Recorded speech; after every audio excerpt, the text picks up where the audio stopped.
آپ کا اس کے حوالے سے کیا موقف ہے؟ میرا موقف لینے سے پہلے میرا خیال ہے آپ لوگوں کو آلریڈی میڈیا کے ذریعے پتہ چل چکا ہے یہ کتنا فراڈیا نوسر باز قسم کا انسان ہے. لیکن میں اس ویڈیو کے ذریعے ان کو میسج دوں گا کہ اب حالات اتنے سازگار نہیں رہے بابوں کے لیے یہاں پہ، کیونکہ نوجوان نسل جو ہے وہ کافی زیادہ ایجوکیٹ ہو چکی ہے، دنیاوی تعلیم کی برکت سے بھی، ہماری ویڈیوز کی برکت سے بھی. اسی لیے آپ دیکھیں کہ میں نے ابھی تک کوئی ویڈیو کسی بھی صحافی کی یا میڈیا اینکر پرسن کی اس کے حق میں نہیں دیکھی. میں تو ایک ریلیجس پلیٹ فارم سے ہوں، تو میں تو اس کے وہ والے اسپیکٹس کے اوپر ڈسکشن کروں گا جو دین سے تعلق رکھتے ہیں، باقی اس کا اپنا کریکٹر وہ جانے اور اس کے اللہ کا معاملہ ہے. لیکن عام لوگوں کے لیے چونکہ یہ چیز بھی اہمیت کی حامل ہوتی ہے، اس لیے میں نے اس کا ذکر کیا. میں اس کی تفصیلات نہیں بتاؤں گا کہ وہ کدھر سے کیوں نکلا، وہ آپ یوٹیوب کے اوپر جا کے دیکھ لیں کہ ایک ویڈیوز موجود ہے. میں جو اس کا ایک دینی پہلو ہے نا، کہ وہ جو طریقہ علاج جس کو وہ پروموٹ کرنے کی کوشش کر رہے ہیں اس کے اوپر ڈسکشن کر سکتا ہوں کہ اس طرح کا کوئی بھی طریقہ علاج اس پلانٹ ارتھ کے اوپر ایگزسٹ نہیں کرتا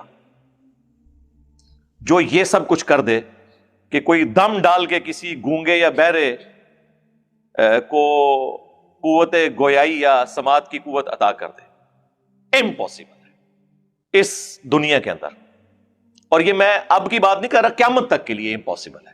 کوئی طریقہ علاج ایسا ہے نہیں ہے جس طریقے سے وہ کر رہے ہیں. ہاں یہ ہو سکتا ہے کہ فزیکلی کسی کی زبان جو ہے وہ صحیح طریقے سے اس کی ڈیولپمنٹ نہیں ہوئی ہے، تالو کے ساتھ جڑا ہوا ہے، اوپر والا تالو نچلے کے ساتھ، اور آپ سرجری کے ذریعے کریں تو وہ طریقہ علاج ہے. تو سرجری تو اسٹیبلش طریقہ علاج ہے، اور وہ ایک ڈس آرڈر کو آپ اوور کم کرتے ہیں.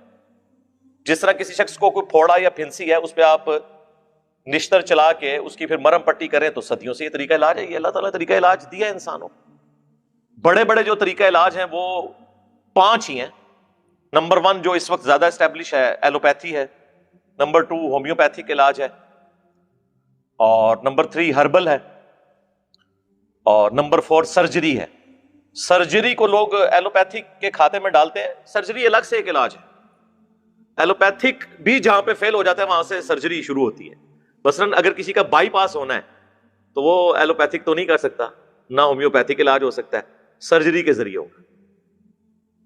ختنہ ہونا ہے کسی بچے کا، کوئی بزرگ پھونک مار کے نہیں کر سکتا. ہاں یہ روحانی آپریشن کرتے ہیں نا، کہتے ہیں جی ہم نے روحانی طور پہ جو ہے وہ دل کا علاج کر دیا، گردوں کا علاج کر دیا، فلاں چیز کا علاج کر دیا. کسی نو مولود بچے کا ختنہ کوئی بزرگ کر کے بتائے نا، بغیر بلیڈ مارے. ویسے تو ان سے پہلے سٹامپ پیپر لکھوانا چاہیے کہ اگر یہ ختنہ نہ ہوا تو اسی بلیڈ کے ساتھ ڈیش ڈیش ڈیش کر دیں گے آپ کو. تو کوئی بھی بزرگ تیار نہیں ہوگا خطرہ کرنے کے لیے روحانی طور پر. سب فراڈ چل رہے ہیں. تو یہ 4 بڑے جو علاج میں نے آپ کو بتائے، اور 5واں اگر کوئی ہے تو وہ جھاڑ پھونک ہے، سنت اذکار کے ساتھ دم ڈالنا. لیکن وہ دم میں بھی یہ والے کام نہیں ہوتے ہیں، وہ زیادہ تر جو شیاطین کے ایشوز ہیں، جادو کے ایشوز ہیں، ان چیزوں کو ایڈریس کیا جاتا ہے. وہ طریقہ علاج ایک الگ سے ہے، ہم اسے مانتے ہیں اگر اس میں شرکی الفاظ نہ ہو. لیکن ان 5 طریقوں کے علاوہ کوئی اور طریقہ کہتا ہے جی میں قرآن پاک کی آیات پڑھ کے کسی کو پھونک ماروں اس کے کان میں تو وہ سننا شروع کر دے، یا اس کے منہ میں تھوک ڈال دوں تو اس کی زبان چلنا شروع ہو جائے، یہ سب کچھ فراڈ ہوتا ہے. بیسیکلی جتنے لوگ آپ کو وہاں پہ نظر آ رہے ہوتے ہیں زیادہ تر ان کے اپنے لوگ ہوتے ہیں. پری پلان پورا یہ سلسلہ چل رہا ہوتا ہے. اگر آپ کو یقین نہیں آتا نا تو آپ انٹرنیشنل جو بڑے بڑے اس طرح کے فراڈی ہیں، میں ان کو فراڈیا نہیں سمجھتا کیونکہ وہ illusion کہتے ہیں، اپنی نظر کا دھوکہ کہتے ہیں اس طرح کی چیزوں کو. وہ بھی یہ کلیم نہیں کرتے ہیں کہ ہم جو ہیں وہ کوئی طریقہ علاج کیے ہوئے ہیں یا ہمارے پاس کوئی جادو ہے، بالکل کلیم نہیں کرتے. ڈیوڈ کاپرفیلڈ ہوا میں اڑ کے بتاتا ہے، پانی پہ چل کے بتاتا ہے، انسان کے 2 ٹکڑے کر کے پھر جوڑتا ہے. دیواریں چین میں سے، دیوار کے اندر سے ایک طرف سے انٹر ہوتے ہیں، دوسری طرف سے باہر نکل جاتا ہے. اسٹیچو آف لبرٹی امریکہ کا وہ غائب کر دیتا ہے. بوئنگ جہاز، ٹرینیں اتنی بڑی بڑی یوں کر کے وہ پردہ ڈالتے ہیں، وہ پھر ہٹاتے ہیں تو غائب ہو جاتے ہیں، اور وہاں پہ لوگ کھڑے ہوئے کلیپنگ کر رہے ہوتے ہیں. وہ سب لوگ اس کے ساتھی ہوتے ہیں، اس ٹیم کا حصہ ہوتے ہیں جو مل کے آپ کے ساتھ پرینک کر رہے ہوتے ہیں، اور وہ سارا کیمرے کا کمال ہوتا ہے. لیکن اس کو میں فراڈیا اس لیے نہیں کہتا کہ وہ کہتا ہے کہ میں illusion کر رہا ہوں، میں نظر بندی کر رہا ہوں. وہ یہ نہیں کہہ رہا کہ میں نے کوئی ایسی کرامت، کوئی معجزہ، کوئی میں نے ایسے جادو کا کوئی ٹرک حاصل کر لیا ہے. جس کے ذریعے میں یہ سارے کام کر رہا ہوں. لیکن یہ تو بڑے غلط غلط دعوے کر رہے ہیں. اور ہمارا پڑھا لکھا طبقہ اگر اس طرح کی حرکت کرے گا کہ ہمارے کوئی منسٹر صاحب، نیشنل اسمبلی کے اسپیکر صاحب ان کو پروٹوکول دے رہے ہوں، تو پھر باقی لوگوں کا تو آپ اس قوم کا اپنا حال دیکھ لیں کہ پھر باقی لوگ کیا اس سے درس عبرت حاصل کرنے کی بجائے اس سسٹم کا شکار ہوں گے. لیکن انشاءاللہ ہمارا کام ہے لوگوں کو ایجوکیٹ کرنا. کافی حد تک لوگ ایجوکیٹ ہیں، اور بابوں کے اوپر بڑا برا وقت ہے. اور اب یہ جو برا وقت آیا ہے نا، یہ ریورس نہیں ہونا، کیونکہ زمانہ جاہلیت جب ختم ہوتا ہے نا، پھر دوبارہ جاہلیت آتی نہیں وہاں پہ. یہ ہو سکتا ہے کہ علم کے حوالے سے غلوب ہو جائے، ریورس نہیں لگتا. یہاں پہ بھی جو اب یہ ایجوکیشن لوگوں میں آئی ہے، اب ان کا کوئی دال گلنی نہیں ہے. تو یہ 5 طریقہ علاج، ایلوپیتھک، ہومیوپیتھک، سرجری، ہربل، یہ جڑی بوٹیوں کے ذریعے ہوتا ہے، اور 5واں جھاڑ پھونک. اس کے علاوہ اگر کوئی کلیم کرتا ہے تو آپ سمجھ لیں وہ فراڈ ہے. علاج کروانے کو ہم یعنی اسلام کا حصہ سمجھتے ہیں. ہم وہ جو فنیٹک قسم کے صوفیاء ہیں جن کا یہ دعویٰ ہے کہ جی وہ جس حالت میں بھی اللہ رکھے اسی طریقے سے رہیں، جوئیں پڑی ہیں تو پڑی رہیں، بیمار ہیں تو بیمار ہی رہیں. اور پھر حضرت ایوب علیہ السلام کی طرف ایک جھوٹی روایت منسوب کرتے ہیں جو کسی حدیث کی کتاب میں بھی نہیں ہے کہ جی ان کے جسم میں کیڑے پڑ گئے اور کوئی کیڑا نیچے گرتا تھا وہ اسے اٹھا کے اوپر رکھ لیتے تھے. ان کی بیماری کا ذکر تو قرآن میں ہے. یہ آگے جو آپ نے صفرے لگا لگا کے باتیں کی ہیں یہ تو بالکل جھوٹ ہے. اس طرح کی تو کوئی بات نہیں ہے. ہم علاج کو مانتے ہیں. صحیح بخاری کے اندر حدیث موجود ہے کہ شفا 3 چیزوں کے اندر ہے. نمبر 1 کپنگ کروانے میں، یہ پچھنے لگوانے، اور وہ بھی کوئی صحیح بندے سے لگوانا ہے آپ نے، یہ نہ الٹا آپ بیماری لے کے آ جائیں. نمبر 2 شہد میں، وہ تو سورۃ النحل میں آیا ہے کہ شہد کے اندر شفا اللہ تعالی نے رکھی ہے. اور نمبر 3 آپ صلی اللہ علیہ وآلہ وسلم نے فرمایا داغ لگوانے میں. جب کبھی کہیں پہ خون کی رگ کٹ جائے نا، خون رک نہ رہا ہو، تو پھر گرم کر کے پرانے زمانے میں نا وہاں پہ وہ چھری یا نیزے کی جو نوک ہے، جو لوہے کا حصہ جو بھی ہے، وہ گرم کر کے لگاتے تھے. اب تو الیکٹریکلی داغ دیا جاتا ہے. آپ دیکھتے ہیں کتنے بڑے بڑے آپریشن ہو رہے ہوتے ہیں، ان میں اب خون کی ضرورت ہی نہیں پڑتی. ایک زمانہ تھا لوگ کہتے تھے اینی بوتلیں ارینج کرو جی، بائی پاس دا آپریشن ہو رہا ہے. اب نہیں وہ بوتلیں ارینج ہوتی ہیں. ایسی ادویات بھی آ گئی ہیں، پلس وہ داغ دے دیتے ہیں، پھر وہ خون وہاں سے رگوں سے آگے نہیں چلتا. لیکن اس کے بارے میں آپ نے فرمایا میں اپنی امت کو اس سے منع کرتا ہوں. لیکن یہ منع کرنا آپ کا حرمت کے درجے میں نہیں ہے. آپ یہ دیکھیں افغانستان میں بھی وہ چوروں کے ہاتھ جب کاٹتے ہیں نا، تو وہ کاٹنے کے فوراً بعد ہی گرم کڑاہے کے اندر داخل کرتے ہیں. وہ داغنے کے ہی ایکویلنٹ ہوتا ہے تاکہ وہ وہاں سے روسٹ ہو جائے اور پھر مزید خون نہ نکلے. یہ طریقہ علاج ہے. تو داغنا جسے پسند نہیں کیا گیا اسے بھی نبی علیہ السلام نے اجازت دی ہے کہ یہ حلال کے درجے میں ہے. ایز اے لاسٹ ریزارٹ آپ اس سے علاج کروا سکتے. جامعہ ترمذی میں حدیث موجود ہے، ابو داؤد میں ہے، مشکات کے اندر ایک پورا چیپٹر ہے، آپ کو کتاب الطب مل جائے گا 2 جلد کے اندر. ابھی سائنس جتنا کام کر رہی ہے وہ یہ کہہ رہے ہیں کہ ہم بیماریوں پر قابو پا کر انسان کی عمر بڑھا رہے ہیں. جاپان میں اس وقت بھی آلموسٹ 55,000 لوگ ایسے ہیں جن کی عمریں 100 سے زیادہ ہیں. یہ ہمارے ملک میں جو 100 والے ملتے ہیں زیادہ تر جعلی ہیں. ان بیچاروں کو اپنی عمروں کا پتہ ہی نہیں ہوتا. تو لوگ کہہ رہے ہوتے ہیں 130 سال دی اماں ہے، اور 130 دی نہیں ہوتی بیچاری. اور ہمارا تو لیونگ سٹینڈرڈ ایسا ہے کہ 40 سال کی عمر میں 70 سال کا بندہ نظر آنا شروع ہو جاتا ہے. اور جو میڈیکل عمر اندر کی ہے وہ تو شاید 100 سال ہو چکی ہوئی ہوتی ہے. یہ جو اس قسم کی غذائیں ہوٹلوں سے کھا کھا کے، تو میدا جو ہے وہ بچے کی عمر تو ہوتی ہے 20 سال اور میدے کی عمر 40 سال ہو چکی ہوتی ہے، کیونکہ وہ اتنا ڈس آرڈر اس میں آ چکا ہوتا. بڑھاپے کے علاوہ کوئی ایسی بیماری نہیں جس کی اللہ نے شفا پیدا نہ کی ہو. بخاری اور مسلم دونوں میں کلونجی کے بارے میں ہے کہ موت کے علاوہ ہر مرض کی شفا اس کے اندر موجود ہے. طب نبوی جو آپ کو اکثر نظر آ رہی ہوتی ہے نا، اکثر اس میں جعلی روایتیں ہیں. نبی علیہ السلام کا ان سے کوئی لینا دینا نہیں. اسٹیرائڈز آپ کو کھلا رہے ہوتے ہیں وقتی طور پہ علاج، اور پھر پرماننٹلی آپ کے گردے فیل. الا یہ کہ کوئی بندہ رسپانسبل ہو، جس طرح ہمارے حکیم سعید صاحب تھے رحمہ اللہ تعالی، ان کی بڑی خدمات ہیں اس حوالے سے.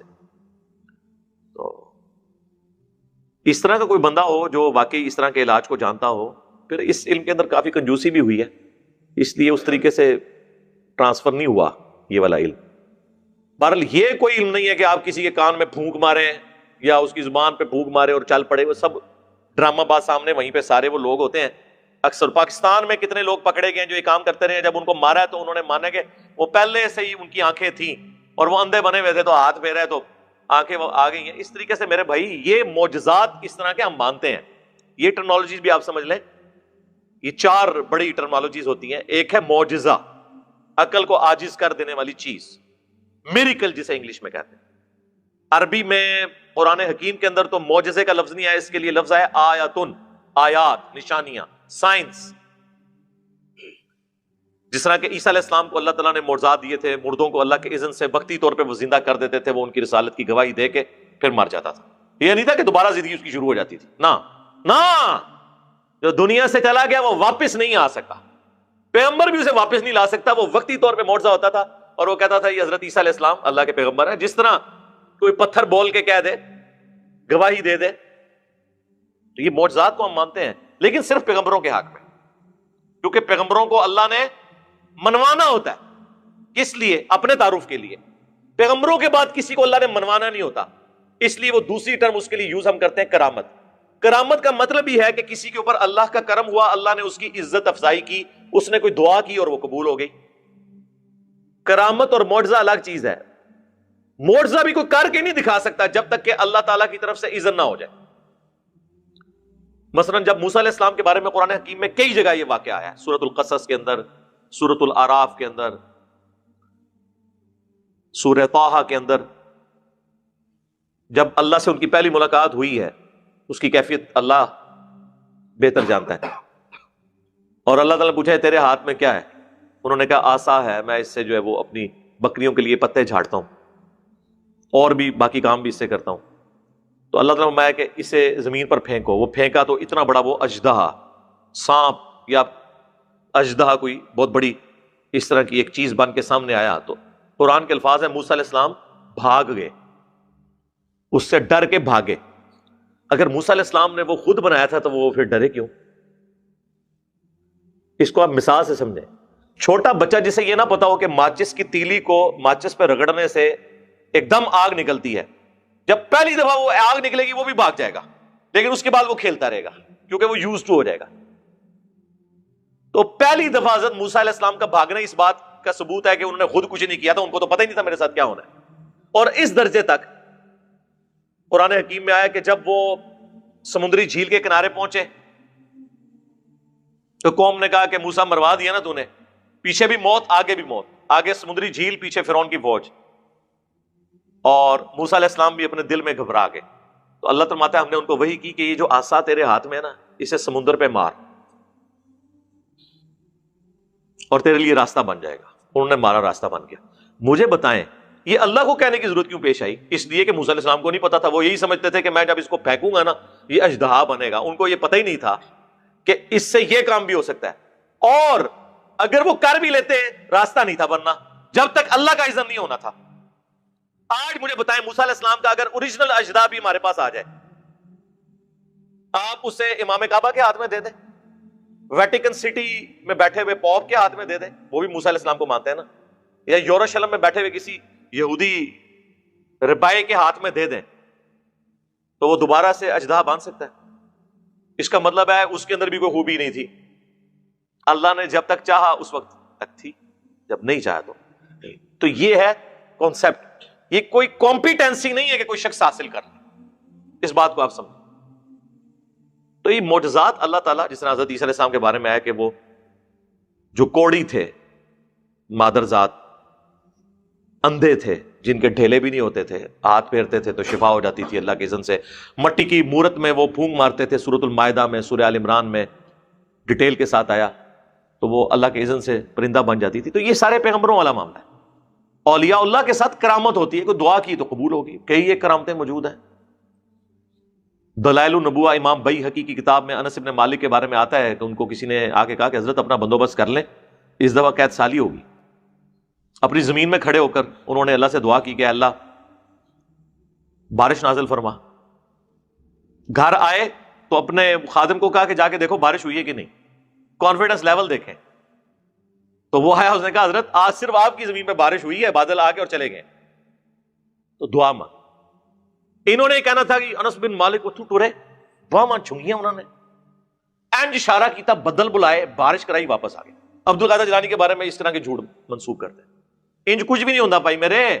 میں کسی کی تو بات نہیں کرتا، اپنی بات کرتا ہوں. میری بزرگی پہ لعنت ہو اگر میں نگاہ مار کے کچھ کر سکتا ہوں اور میں یوٹیوب سے، فیس بک سے، واٹس ایپ کے اوپر نبی علیہ السلام سے متعلق گستاخانہ ویڈیوز نگاہ مار کے ڈیلیٹ نہ کروا دوں، لعنت میری بزرگی کو.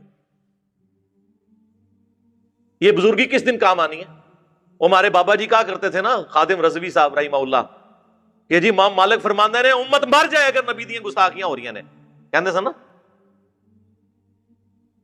ہم کہتے ہیں بابا جی امت بعد وچ مرے، پہلے بابے مرن جنہاں دی ڈیوٹیاں نے، انہوں نے نبی دا کلمہ نہیں پڑھیا ہویا. بابے کیوں نہیں مرتے؟ پہلے وہ بابے مر جان جنہاں دی ڈیوٹیاں نے، جتھے وہ ہارڈ ڈسک سیف ہیں یوٹیوب کی، اور وہ نگاہ مار کے حضور کی وہ ویڈیوز نہیں ڈیلیٹ کرواتے. ہم کیوں مرے؟ بابے پہلے مرن نا. کوئی کچھ نہیں کر سکتا، دنیا بقدر ایفرٹ ہے میرے بھائی. اس طریقے سے نہیں ہونا، نگاہ مارنے سے کچھ بھی نہیں ہونا.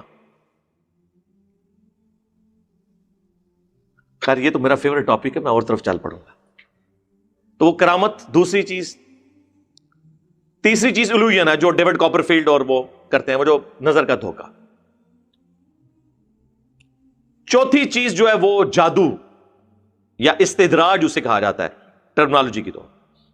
اس سے بھی کچھ اس طرح کے وقتی طور پہ کسی کے اوپر سحر بندی، نظر بندی ہو سکتی ہے. جیسے قرآن حکیم میں ہے کہ وہ موسیٰ علیہ السلام کے مقابلے پہ جب جادوگر آئے انہوں نے رسیاں پھینکی تو قرآن کہتا ہے کہ وہ گویا کے سانپ نظر آئیں لوگوں کو. ایکچولی وہ سانپ نہیں بنی تھی، یہ ذہن میں رکھیں. سورۃ الحج میں اللہ تعالیٰ نے فرمایا ہے کہ ایک مکھی نہیں کوئی پیدا کر سکتا. سانپ بنانا تو بڑی دور کی بات ہے. اب تو بیولوجی کا یہ لا فائنل ہو چکا ہے کہ living things non living thing سے بن ہی نہیں سکتی. سانپ سے سانپ بن سکتا ہے، رسی نہیں سانپ بن سکتی. اور یہاں پہ یاد رکھیے گا بات کہ انبیاء کے جو معجزے ہیں نا، سائنٹیفکلی وہ ریپروڈیوس نہیں ہو سکتے، ورنہ وہ معجزے نہیں رہیں گے. معجزے کا مطلب ہے عقل کو عاجز کر دینے والی چیز. ہمارے پیغمبر صلی اللہ علیہ وآلہ وسلم کے جتنے معجزات ہیں یا اگلے انبیاء کے، سائنٹیفکلی ان کو ریپروڈیوس کرنا امپاسبل ہے، ورنہ ان کی نبوت سٹیک پہ لگ جائے گی. سائنس بڑے بڑے کرتب کر سکتی ہے، وہ والا کام نہیں کر سکتی. مثلا صحیح بخاری میں ایک صحابی کی پنڈلی ٹوٹ گئی، نبی علیہ السلام فرمایا اپنی ٹانگ سیدھی کر. آپ نے یوں ہاتھ پھیرا، کھڑا ہو. کہتے ہیں اس طرح ہوگی جس طرح آج سے پہلے ٹوٹی نہیں تھی. پنڈلی کو یوں سیدھا کر کے رکھیں، بینڈیج کریں. اس کا ایک کیورنگ پیریڈ ہے 8 سے 10 ہفتے کم از کم، اگر بڑے لیول کا ہو. یہ نہیں ہو سکتا کہ 8 سیکنڈ میں وہ جڑ جائے، نہیں، اس طرح ہو ہی نہیں سکتا. انگلیوں سے پانی کے چشمے جاری ہو ہی نہیں سکتے، جو بخاری مسلم میں میں نے نبی الاسلام کا معجزہ بتایا. یہ ہو ہی نہیں سکتا کہ مٹی کی بورت میں کوئی پھونک مارے اور وہ زندہ ہو جائے. یہ کلوننگ بھی جو ہوتی ہے لیونگ آرگن سے ہی لیا جاتا ہے نا. یہ نہیں ہے کہ مٹی میں وہ کوئی ایسا چیز مکس کرتے ہیں اور وہ کلوننگ کے ذریعے کوئی ایک بھیڑ بن کے نکل آتی ہے، نہیں. اور کریشن ایکس نہیلو جو ہے عدم ماں سے وجود بخشنا، وہ کسی پیغمبر کے لیے بھی نہیں ہے، وہ اللہ کی کوالٹی ہے. کبھی نہیں آپ کو ملے گا کہ حضور نے یوں کیا اور پانی نکل آیا، نہیں. ہمیشہ ملے گا کہ پیالہ دیا گیا جس میں آلریڈی پانی تھا، اس میں ہاتھ رکھا، یعنی پانی موجود تھا، اس میں برکت ہوگی. عدم ماں سے وجود صرف اللہ کی کوالٹی ہے، وہ اللہ نے پیغمبر کو بھی نہیں دی. یہ کوئی چیز نہیں تھی تو بن گئی، بغیر مٹیریل کے کوئی چیز بن گئی. آلریڈی مٹیریل موجود تھا، اس میں برکت ہونا، یہ پیغمبر کا معجزہ. کریشن ایکس نہیلو نہیں ہو سکتی. تو وہ رسیاں اللہ نے فرمایا کہ وہ سانپ ہے نہیں تھی، نظر کا دھوکہ تھا. اور پھر وہ کیا تھا کہ ایک اژدہا بنا جب موسیٰ علیہ السلام کے اس لاٹھی میں سے وہ سب کو کھا گیا.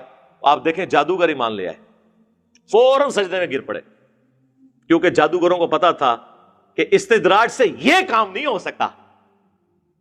وہ اپنی فیلڈ کے ایپیکس کو، بلندی کو جانتے تھے، جس طرح آج میڈیکل سائنس جانتی ہے نا کہ زیادہ سے زیادہ کیا کام ہو سکتا ہے، مستقبل میں بھی اس کے ذریعے کیا ہو سکتا ہے، اس سے آگے پاسبل نہیں ہے. اس لیے جو عقل مند لوگ ہیں نا وہ فوراً گاڈ اورینٹیڈ ہو جاتے ہیں، چاہے وہ اسے سپریم بینگ کہیں، سپر نیچرل ایجنسی کہیں، سپریم اتھارٹی کہیں، گاڈ کے ماننے والے ہوتے ہیں. ہٹ درمی کی وجہ سے چھوڑ دیں تو ایک لادہ بات ہے. تو اسے استدراج کہا جاتا ہے، جو جادوگر نظر بندی کر دیتے ہیں، ایلوژن کہہ لیں آپ. کرامت کا زیادہ تعلق دعا کے ساتھ ہے، دیٹس آل. باقی کوئی کچھ کر کے نہیں بتا سکتا. اگر میرے بھائی یہ سب کچھ ہوتا تو صحابہ کرام جنگوں کی تکلیفیں اٹھاتے، بیڑی بیرے بناتے جنگیں کرنے کے لیے. بابے تو سمندروں پہ بسم اللہ پڑھ کے چلتے ہیں، اور صحابہ کرام جو ہے وہ بیڑی بیڑے تیار کر رہے ہیں. حضرت عثمان کے دور میں وہ کہانیاں کرانی بند کرو. بحر ظلمات میں دوڑا دیے گھوڑے ہم نے. وہ بحر ظلمات میں دوڑا دیے گھوڑے ہم نے سے مراد یہ نہیں ہے کہ گھوڑے اس پہ چلنا شروع ہو گئے تھے. یعنی مسلمان جب فتوحات کرتے ہوئے سمندر کے کنارے پہنچے تو انہوں نے آنر کے طور پہ سمندر کے اندر بھی تھوڑا سا گھوڑا چلایا آگے تک، جس میں لوگ چلے جاتے ہیں نا پیدل، اور کہا کہ اللہ دیکھ تیرے لیے ہم نے اتنی فتوحات کی ہیں کہ اب زمین ختم ہوگی، سمندر آ گیا، اگر مزید زمین باقی ہوتی تو ہم تیرے لیے وہ بھی فتح کر لیتے. ایک آنر کے طور پہ، جیسے وہ ایک کھلاڑی جب کوئی جیتتا ہے تو اپنی یوں بنیان اتار کے سائڈ پہ دے دیتے ہیں، پھینک دیتے ہیں، وہ خوشی کا اظہار کرتے ہیں. تو مسلمان جب سمندر کے کنارے پہنچے انہوں نے کہا واہ ساری زمین ہم نے اس ایریے کی فتح کر لی ہے. پھر خوشی کے طور پر گھوڑا بھی پانی کے اندر تھوڑا سا لے گئے کہ یا اللہ دیکھ تیری زمین تو ختم ہو گئی ہے، ہم تو آج بھی تیرے لیے قربانی کرنے کے لیے تیار ہیں. اس کے اوپر ڈاکٹر اقبال نے کہا تھا بحر ظلمات میں دوڑا دیے گھوڑے ہم نے، ورنہ ان کی نظر میں ہوتا تو بحر ظلمات میں ترا دیے گھوڑے ہم نے، تیرتے ہوئے آگے گئے ہیں. سب کہانی ہے. بزرگ اتنے جناب چلتے سن جناب، تو جناب گھوڑے دے تھلے سوم بھی خشک ہوندے سن. ہن کتنے نے بزرگ ریٹائر ہو گئے نے. کوئی پاکستان کا پل نہیں جس کے اوپر انہوں نے کلیم نہ کیا ہو جی بم پڑتے سن. اب انہی سارے مزارات کے اوپر خود کش حملے کر کے دہشت گردوں نے بم پھاڑے، کوئی پکڑا نہیں گیا. او جی حکم ربی ہے. کعبے بھی تو کرین ڈگی ہے نا. کعبے میں کرین گرنے سے پہلے بھی بہت واقعات ہوئے ہیں. کعبے کی اللہ نے گارنٹی کب لی ہے؟ کوئی حفاظت نہیں اس طرح کی ہونی ایکسٹرا آرڈنری. ہم نے کرنی ہے حفاظت. امت کا کام ہے کہ گستاخیاں ہو رہی ہیں تو وہ اس کے حوالے سے کوئی لائے عمل تیار کرے. تو امت کے وہ بابے جو کہتے ہیں ہم یوں کر دیتے ہیں تو کرو نا جی. اللہ کی طرفوں آرڈر نہیں. اچھا اللہ یہ کہہ رہا ہے کہ گستاخیاں کراؤ. اللہ کی طرفوں تو آرڈر ہے کہ آپ نے اپنے پیغمبر کے لیے النبی اولا بالمؤمنین من انفسہم وازواجہ امہاتہم، نبی مومنین کی جانوں سے بڑھ کر ان پر حق رکھتے ہیں، اور نبی کی بیویاں امت کی مائیں ہیں. آرڈر تو پہلے کا ہوا ہے کہ اپنی جان بھی دے دینی ہے نبی کے لیے. خالی نعرے نہیں، حرمت رسول پر جان بھی قربان ہے، غلامی رسول میں موت بھی قبول ہے. اور تیلی لگاتے ہیں لوگوں کی گاڑیوں کو، لوگوں کے موٹر بائکس کو. اپنی موٹر سائیکل نو آگ لا کے کہنا اور وہ ٹینکی کھول کے نہ آگ لائیو مر جاؤ گے. ہاں موٹر سائیکل نو آگ لانے کا طریقہ ہے دوروں ہی پائی جی کوئی شاید اٹھو، ٹینکی کھولی تو وہ تو اتنا بڑا پیٹرول بم ہے پھٹ جائے گا، شہید ہو جاؤ گے. واقعی موت قبول ہو جائے گی تھوڑی، لیکن شہادت کو نہیں قبول ہونی، خودکشی ہے. ساری یہ فراڈیے اس قسم کے جو ہے وہ مارکیٹ کے اندر ہیں. تو میں کہتا ہوں خدا کے لیے یہ اس طرح کے قرآن پاک کے جو واقعات ہیں وہ اور ہیں. تخت بلقیس کا واقعہ لے آتے ہیں، پتہ نہیں وہ اب جن تھا، فرشتہ تھا، یا وقت کا کوئی اور پیغمبر تھا. اس زمانے میں تو ایک سے زیادہ پیغمبر بھی ہوتے تھے جس کو اللہ تعالیٰ نے یہ کیپیبلٹی دی ہوئی تھی. اگر آپ سمجھتے ہیں اس طرح کی چیزیں ٹرانسفر ہوئی ہیں تو کرو نا، کر کے دسو. ایک نگاہ مارو نا، اور رشیا کا سارا تیل جو ہے زمین کے اندر وہ پاکستان میں آ جائے، سعودیہ کا سارا تیل ادھر آ جائے. کرو نا نگاہ مار کے. تخت غائب کیتا ہے جنا، وہ ایک ایکسٹراڈنری واقعہ. اور دیکھیں اس کے بعد بھی حضرت سلیمان علیہ السلام نے اس بندے کی کوئی تعریف نہیں کی، کہا ھذا من فضل ربی، یہ میرے رب کا فضل ہے تاکہ مجھے آزمائے کہ میں اس کا شکر گزار بندہ بنتا ہوں یا نہیں. کہ وہ معجزے کی کیٹیگری میں فال کرنا ہے. اور انبیاء کو منوانا اللہ نے اپنے ذمہ لیا ہوا ہے. انبیاء کے بعد کوئی کچھ کر کے نہیں دکھا سکتا، نیور. زیادہ سے زیادہ دعا ہوگی اور وہ پوری ہو جائے اللہ کی مرضی، اس کو آپ کرامت کہیں گے. وہ کسی کی بھی پوری ہو سکتی ہے، کسی غیر مسلم کی بھی ہو سکتی ہے. یہ جتنی جدید سائنٹیفک ڈسکوریز ہیں وہ اللہ تعالیٰ نے زیادہ تر تو غیر مسلموں کے ذریعے ہوئی ہیں. جدید جو ہے، قدیم ٹھیک ہے ہماری کنٹریبیوشن ہے. یہ زمین کے نیچے تیل کس رحمۃ اللہ علیہ نے دریافت کیا ہے؟ آج سے آلموسٹ 200-250 سال پہلے. یہ پنسلوینیا امریکن اسٹیٹ ہے جس میں پہلا تیل کا کنواں نکلا تھا. اور آپ کے بزرگ تو پچھلے 1000 سال سے کلیم کر رہے ہیں جی نگاہ چکتے سن عرش مولا تھے، تھلے نگاہ مارتے سن 7 زمینوں پار ہو جاتے سن، تیل بھی کراس. یہ جو بخاری مسلم میں جس تیل کا ذکر ملتا ہے نا، وہ دیے میں جلانے والا، وہ کھانے والا تیل ہوتا تھا. وہ اس وقت کھانے کے لیے بھی استعمال ہوتا تھا، سرسوں کا تیل، اور ہنڈیا میں بھی، یا زیتون کا تیل. یہ مٹی کا تیل یا پیٹرول یا ڈیزل، یہ تو 200-250 سال پہلے وہ بھی وہ کنواں موجود ہے. ہم نے کئی دفعہ اپنے ویڈیوز میں اس کی تصویر بھی لگائی ہے. ایڈون، اتنی مٹھی داڑھی ماشاءاللہ ان کی ہے، کرسچن سنجے انہوں نے بزرگ پھر سر ایڈون نو تسی بس ٹریناں روک دے رہے ہو. او جی انجن چھالا ماردا سی، بزرگاں نے ٹرین نہیں ہے کہ جانتے. ٹرین بنا کیوں نہیں لئی کسی بزرگ نے؟ ہوں بنا کے دسو. ہوں تے بنی ہے نا، اینو کاپی کر کے دسو. میں تو دعوے سے کہتا ہوں جن کو انہوں نے بزرگ کلیم کیا آپ ان سے نماز سنیں نا تو ان میں سے اکثر کو نماز بھی نہیں آتی. تجوید کے ساتھ میں نہیں کہہ رہا, ویسے ہی سنا دیں. سنت اذکار سنے کوئی نہیں آتے. تو یہ جو کچھ یہ کر رہا ہے نا یہ فراڈ ہے, اس طرح کوئی نہیں ہونا. اس کے لیے طریقہ ہے کہ سول سوسائٹی کے سامنے پروڈیوس کرے نہ کرے, کر کے بتائے, بھاگ جائے گا. سب فراڈ ہو رہا ہے, اس طریقے سے کچھ بھی نہیں ہوتا. ورنہ میں نے کہا کہ ٹھیک ہے کوئی بغیر بلیڈ لگائے خطرہ کر کے بتائے کسی نومولود بچے کا, اور پھر ہم اس سے پہلے یہ ایگریمنٹ لیں گے کہ اگر خطرہ نہ ہویا تو اسی بلیڈ نال تیار ہے آ جا. وہ جی بزرگ دل کا آ جان, او چھڑ دے وہ دل نو. میں میکینیکل انجینئر ہوں نا, میں اپنے مشین ڈیزائن کا آپ کو فارمولا لکھ کے دیتا ہوں, کوئی بزرگ مجھے دیکھ کے پڑھ کے بتا دے. سمجھانا تو دور کی بات ہے, صرف یہ بتا دے کہ لکھا کیا ہوا ہے. اس طرح علم ٹرانسفر ہوتا ہے میرے بھائی, ایسے کچھ بھی نہیں ہوتا. محنت کرنے سے چیزیں حاصل ہوتی.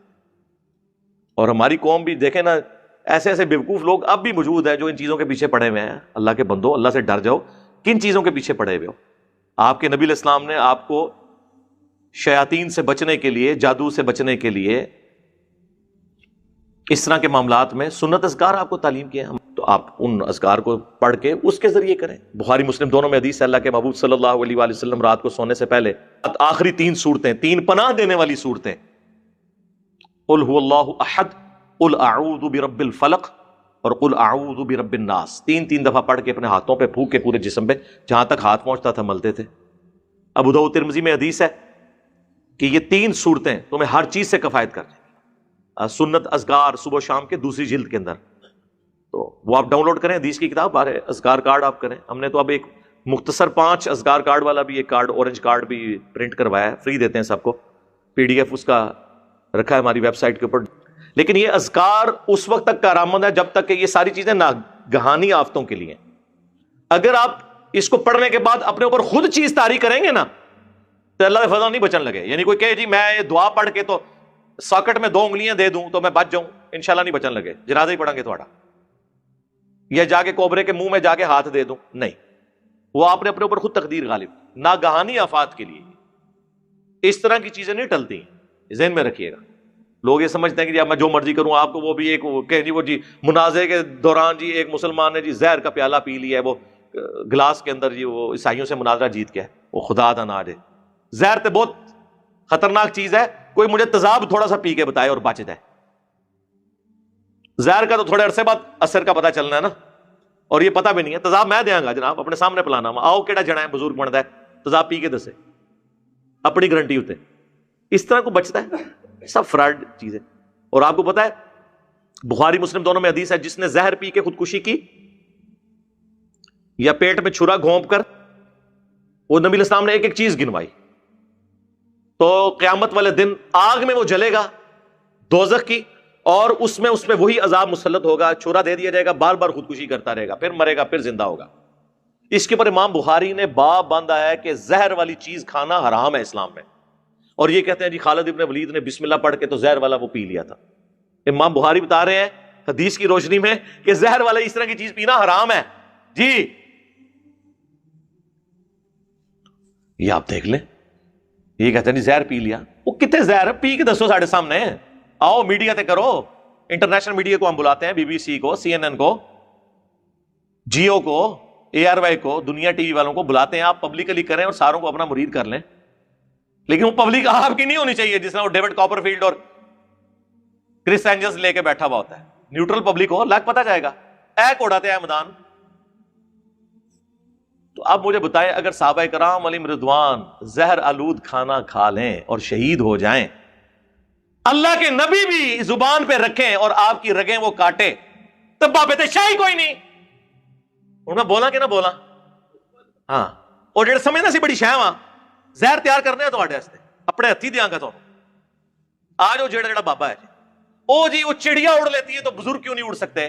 سر چڑیا تو اڑتی بھی ہم نے دیکھی ہے, بزرگوں کو بھی C-130 میں سوار کرتے ہیں, ٹھیک ہے جی, اور جا کے 10,000 فٹ نہیں 1,000 فٹ کی بلندی سے نا انج کر کے تھنوں کھولنے سائیں آپ لینڈ کرن گے آخرت کہتے ہیں نا جی, سائیں آپ سامن گے, وہ اپنے آپ کو سامن خدا کے لیے. وہ چڑیا کو اللہ نے ڈومین دی ہے، اس کی وجہ سے اشرف المخلوقات اگر کوئی شخص ہے تو اس کا یہ مطلب تو نہیں کہ وہ چڑیا کی طرح اڑ سکے، وہ تو ہم ہر انسان چڑیا سے بہتر ہے. تو یہ مرید ان کے اڑ کے بتائے نا، پیر تو اڑ نہیں سکتے تو مرید بھی اڑ کے بتائے نا.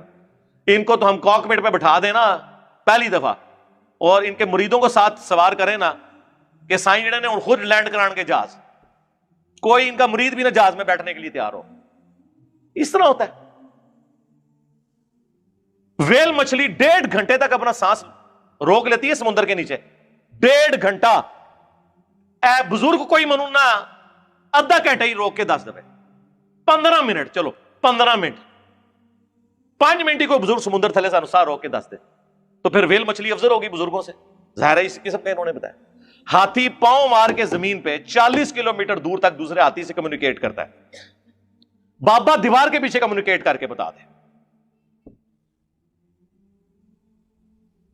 خدا کے لیے اللہ نے ہر چیز کو مختلف کوالٹیز دی ہوئی ہیں. ان کوالٹیز سے کسی کی بزرگی میں فرق نہیں پڑتا. انسان کو اللہ نے ایک چیز ایسی دی ہے جو اسے ممتاز کرتی ہے، اس کی عقل ہے. ایک بیل کے سامنے دوسرا بیل ذبح ہوتا ہے نا، اور اگر بیلوں کو یہ پتا چل جائے کہ میری بھی باری آنی ہے تو وہ چھڑا کے بھاگ جائیں، لیکن ان کو عقل نہیں ہے. وہ بس ان کی جو انسٹنکٹ ہے نا اس کے اوپر وہ کام کرتے ہیں. جو اللہ نے ان کو ایک ڈیٹم لیول کی جتنی سمجھ دی ہے بس اس سے زیادہ نہیں وہ کر سکتے. انسان تو پہلے سوچ لیتا ہے، پھر میرے ورگا بندہ ہوئے سونگ کے دس دینا ایک کام پان لگے نے تو انہوں نے کہ کام پایا انہوں نے پچھلے نے. تو یہ عقل ہے نا، اسی کی وجہ سے اللہ تعالیٰ نے انسان کو ممتاز کیا. وَلَا تَقْفُ مَا لَيْسَ لَكَ بِهِ عِلْمٌ إِنَّ السَّمْعَ وَالْبَصَرَ وَالْفُؤَادَ كُلُّ أُولَٰئِكَ كَانَ عَنْهُ مسئولا. اے انسان کسی چیز کی پیروی اس وقت تک مت کر جب تک کہ تیرے پاس علم نہ آ جائے، بے شک کان، آنکھ اور عقل اس کے بارے میں تم سے پوچھا جائے گا. سورہ بنی اسرائیل آیت نمبر 36. 9th کمانڈ ہے 10 کمانڈمنٹس جو قرآن میں آیا، قرآنک ورژن آف 10 کمانڈمنٹس. اسلام کبھی نہیں مانے گا کہ گھر کی منڈیر پہ کوا بیٹھا ہو تو مہمان کے آنے کی نوید ہے، جوتی پہ جوتی چڑھ دے تو سفر لکھا ہوا ہے، یا ایک گائے یا بیل ہے اس نے ایک سینگ پہ زمین اٹھائی ہوئی ہے، جب وہ تھک کے دوسرے پہ اٹھاتی ہے تو زلزلہ آتا ہے. نہیں، نہ اسلام مانتا ہے نہ سائنس مانتا. علم دو ہی ہے، ریویلڈ نالج قرآن و سنت کا علم جو وحی کے ذریعے آیا پیغمبروں کے ذریعے، یا acquired knowledge the knowledge obtained through observations and experiments، science کا علم. اسلام کسی تیسرے علم کو مانتا ہی نہیں ہے، یا ریویلڈ نالج ہوگا یا ایکوائرڈ نالج. یہ ٹاپک تو بہت زیادہ ہے، وہ بات کہاں سے کہاں نکل گئی. میں نے جو کہ فی البدی گفتگو کرنی ہوتی ہے، میں نے کوئی اس طرح وہ پوائنٹس بنا کے وہ رٹے تو نہیں مار کے کرنے ہوتے ہیں، صرف آپ کو بتانا ہے کہ عرض کیا ہے کہ مرنے سے پہلے اے مسلمان کر لیں اس پہ غور، کتابوں کا خدا اور ہے، بابوں کا خدا اور. بابے بھی اسی اللہ کو مانتے ہیں لیکن وہ کوالٹیز نہیں جو کتابوں میں آئی ہیں. کہنے کو تو دین سب کا اسلام ہے، لیکن کتابوں کا جہاں اور ہے، بابوں کا جہاں اور. اور جب یہ آپ کبھی غور کریں گے نا میرے بھائی تو آپ کے اندر سے آواز نکلے گی کیا کہ نہ میں بابی نہ میں بابی، میں ہوں مسلم علمی کتابی. اور جب آپ یہ دعوت لے کے لوگوں میں جائیں گے تو آپ دیکھیں گے کیا ہوگا، فرقوں کی دکانیں بند، the damage has been done. اور میں حکومت سے بھی ریکویسٹ کروں گا کہ اس کو پکڑ کے جیل میں دے. یہ تو چیف جسٹس کو نوٹس لینا چاہیے نا کہ عوام کو یہ اس طرح بنانے کے لیے بیوقوف یہاں پہ آ گئے ہیں. پاکستان کا قرضہ اتارو، اور جی وہ مسلح چکیا سونے دی کانا ہی کانا، ہوں کتنے نے کہانیاں لیتے لوگوں سے چندے اور کہتے ہیں جی وہ جی سونے کی کانیں نکل آئیں. سب فراڈ ہے. ان چیزوں کو آپ معجزات کے ساتھ کمپیئر نہ کریں. میں نے آج اس لیے آپ کو فرق بتایا. کوئی شخص پھر ہمارے بارے میں یہ کلیم نہ کرے کہ ہم انبیاء کے معجزات نہیں مانتے. ہم مانتے ہیں، لیکن انبیاء کو اللہ نے بنوانا ہوتا ہے. انبیاء کے بعد سب لوگ فالوور ہوتے ہیں، ان کو منوانا نہیں ہوتا، انہوں نے ماننا ہوتا ہے. وَمَا كَانَ اللَّهُ لِيُطْلِعَكُمْ عَلَى الْغَيْبِ، سورہ آل عمران آیت نمبر 179. اللہ کی تو شان ہی نہیں ہے کہ تمہیں غیب پر اطلاع دے. وَلَٰكِنَّ اللَّهَ يَجْتَبِي مِن رُّسُلِهِ مَن يَشَاءُ، بلکہ اللہ چاہتا ہے اپنے رسولوں میں سے جسے چن لیتا ہے. اور پھر اللہ تعالیٰ نے فرمایا ایمان لاؤ اللہ اور اس کے رسولوں کے اوپر. تمہارا کام اللہ اور اس کے رسولوں پہ ایمان لانا ہے. تم فالوورز ہو، صرف پیغمبروں کو میں نے منوانا ہے. دنیا پہ دین کے کسٹوڈین اللہ کے ریپریزنٹیٹو بندے پیغمبر ہیں. ہمیں نبیوں والا دین چاہیے، بابوں والا دین نہیں، کتابوں والا دین. اور صرف وہ بابے ہمیں قابل قبول ہیں جو ہمیں کتابوں والا دین بتائیں، جو آسمان سے نازل ہوا ہے قرآن اور سنت کی شکل میں. تو یہ ہے اصل میں ہمارا بابوں سے ذاتی جھگڑا کوئی نہیں ہے. یہ بنیادی فرق ہے کہ ہم اس دین کو مانتے ہیں جو اس شخصیت پہ نازل ہوا جس کی قبر مدینے میں ہے صلی اللہ علیہ وآلہ وسلم. صلاۃ بر محمد وآل محمد. اللہم صلی علی محمد وعلی آل محمد. صلو علی الحبیب. اللہم صلی علی محمد وعلی آل محمد واصحاب محمد اجمعین الی یوم الدین. آمین.